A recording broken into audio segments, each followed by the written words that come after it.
ہمارے رب نے ہمارے وجود کو ڈیزائن کس طرح کیا ہے۔ ہم جب کھانے لگتے ہیں تو سب سے پہلے ہم اس کھانے کو دیکھتے ہیں، اس کے اوپر کوئی نجاست تو نہیں لگی، کوئی غلاظت تو نہیں لگی، پہلے آنکھ اس کو چیک کرتی ہے، اس کے بعد پھر ہاتھ سے ہم لقمہ توڑتے ہیں یا اس چیز کو اٹھاتے ہیں تو ہمارا ہاتھ دیکھتا ہے کہ اس کے اوپر کوئی ایسی سختی تو نہیں ہے کہ جو ہمارے لیے تکلیف کا سبب ہو۔ پھر مالک نے ہماری ناک کو ہمارے منہ کے قریب رکھا ہے، ہماری آنکھیں دیکھتی ہیں، سونگتی نہیں ہیں، ہمارا ہاتھ پکڑ کے محسوس کرتا ہے لیکن سونگتا نہیں ہے۔ اب اس چیز کو ہم اپنے منہ کے قریب لانے لگے تو سب سے پہلے جو ہے وہ اس کو اس سینسر سے گزارا گیا کہ اس کے اندر کوئی معمولی سمیل بھی ہوئی تو یہیں سے چھوڑ دیں گے۔ لائے تھے ہم حلال رزق سے، لیکن پھر بھی ہم نے اس کو آنکھ سے چیک کیا، پھر ہاتھ نے چھوا، پھر سونگا، اس کے بعد پھر اب ہم زبان پہ رکھیں گے۔ اب ہمارے رب نے زبان کو 3 حصوں میں تقسیم کیا ہے۔ زبان کی جو نوک ہے اس کے اوپر نمکیات کو چکھنے کے ذائقے رکھے ہیں۔ زبان کا درمیانہ حصہ جو ہے یہ مٹھاس کا احساس کرتا ہے، اور حلق کے قریب جو حصہ ہے یہ کڑواہٹ کا احساس کرتا ہے۔ تو اب اس کو زبان پر رکھ کے چکھا کہ یہ بد ذائقہ تو نہیں ہے، اب زبان نے بھی کہہ دیا کہ اس کا ذائقہ بھی ٹھیک ہے۔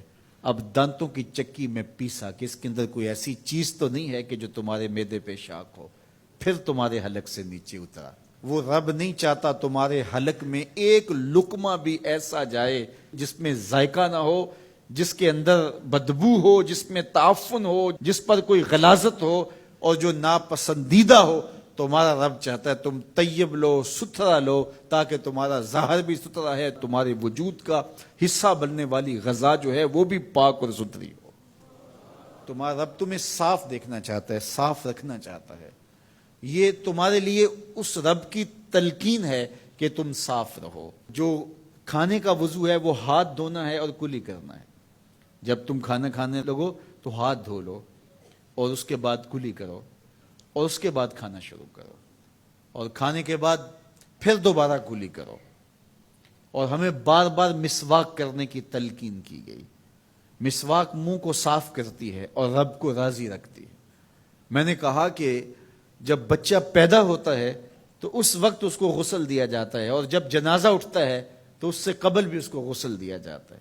غسل سے کہانی شروع ہو کے غسل پہ ختم ہوتی ہے، اور ادھر صفائی اور ستھرائی کی کہانی یہ ہے کہ جب تک بچہ اپنے دانت صاف کرنے کی اہلیت نہیں رکھتا اتنی دیر تک دانت ہی نہیں اگتے، اس لیے کہ اب یہ صاف نہیں کر پاتا، اور جب وہ صاف کر پائے گا تو پھر دانت اگنا شروع ہوں گے، اور پھر ان دانتوں کو ہر لحاظ سے صاف رکھے، ان کو ستھرا رکھے۔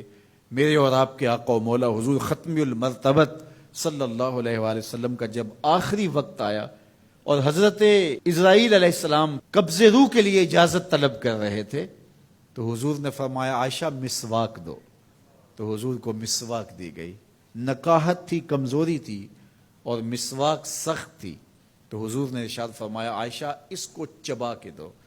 تو ام المومنین سیدہ عائشہ رضی اللہ تعالیٰ عنہ فرماتی ہیں میں خوش قسمت ہوں کہ آخری لمحات میں میرا لعاب اور حضور کا لعاب مل گیا۔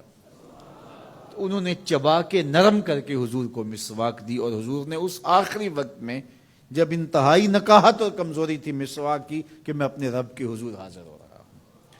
تو ہمارے دین نے ہمیں یہ تلقین کی ہے کہ تم اپنے آپ کو بھی صاف رکھو، اپنے وجود کو بھی صاف رکھو، اپنے بالوں کو بھی صاف رکھو، اپنے لباس کو بھی صاف رکھو، لیکن پھر اس پہ اکتفا نہیں ہے۔ جہاں تم رہتے ہو اس جگہ کو بھی تم صاف رکھو، اپنے اطراف کے ماحول کو بھی صاف رکھو، اپنے گھر کو بھی